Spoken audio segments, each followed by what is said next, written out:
సొంత డబ్బులతో తాగునీటి సమస్యను పరిష్కరించే విషయంలో వెనకడుగు వేసేది లేదని రాష్ట్ర రోడ్డు భవనాల శాఖ మంత్రి బీసీ జనార్దన్ రెడ్డి అన్నారు. నంద్యాల జిల్లా బనగానపల్లెలో 1,50,00,000 రూపుదిద్దుకున్న ఎంపీడీఓ కార్యాలయాన్ని ప్రారంభించారు. 4 కోట్ల రూపాయలతో చేపట్టనున్న ప్రభుత్వ డిగ్రీ కళాశాలలో భవన నిర్మాణానికి శంకుస్థాపన చేశారు.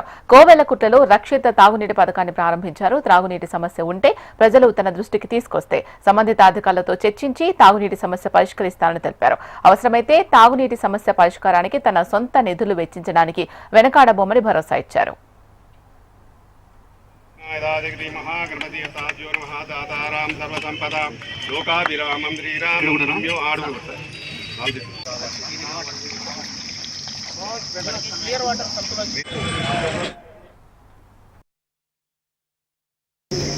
ఈరోజు కూటమి ప్రభుత్వం వచ్చిన తర్వాత ప్రభుత్వంలో ఏవైతే ఈ యొక్క మండలాల ఆఫీసులు కానీ అదేవిధంగా స్కూళ్ళకు సంబంధించింది కానీ అంగన్వాడీ సెంటర్లు కూడా అన్నింటినీ కూడా కొత్తగా నిర్మించాలని చెప్పే ఉద్దేశంతోనే 1,50,00,000 లక్షలతో అత్యాధునికంగా అన్ని వసతులు ఉండే విధంగా కంపల్సరీగా 9 నెలల కాలంలో చేస్తాము.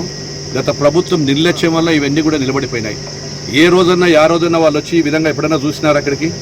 ఏ రోజున ఒక పేపర్కి స్పందించి ఫిల్టర్ బెడ్లకు చూడడం కానీ ఇక్కడికి రావడం కానీ ఏ ప్రభుత్వంలో చేయలేనిటువంటివి కూడా మా ప్రభుత్వం ఈరోజు ఆర్థిక ఇబ్బందులు ఉన్నాయి.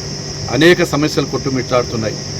ఏది ఉండే కానీ కూడా కోయిలకుంట్ల పట్టణంలో ఆ రోజు మా కూటమి ప్రభుత్వంలో ప్రజలు పట్టం కట్టారు. తాగునీటికి సమస్యకు ఎప్పుడు నా దృష్టికి వచ్చినా మా అధికారులు సర్వసిద్ధంగా ఉన్నారు. ఖచ్చితంగా వారికి అక్కడ ఉన్నటువంటి ఏమైనా ఇబ్బందులు ఉంటే సరిచేస్తామని కూడా తెలియజేస్తూ ఈరోజు 1,50,00,000 అది తయారు చేస్తున్నాము. ఈ 40 లక్షలు కూడా తొందరగా తీసుకొచ్చి వాటిని కూడా చేస్తాము. వీటన్నిటిని కూడా తీసుకొని ఈ యొక్క ప్రజలకు ఆరోగ్యవంతమైన మంచినీళ్ళు ఇవ్వడం ఉంది. అవసరమైతే ప్రభుత్వం దగ్గర కానీ గ్రామ పంచాయతీ దగ్గర వాళ్ళది కాకపోతే అవసరమైతే నా సొంత నిధులు ఇచ్చినా సరే ఈ యొక్క ప్రజలకు ఆరోగ్యంగా మంచినీటిని మాత్రం స్వచ్ఛమైన నీటిని అందిస్తా అని చెప్పి తెలియజేస్తా ఉన్నాను.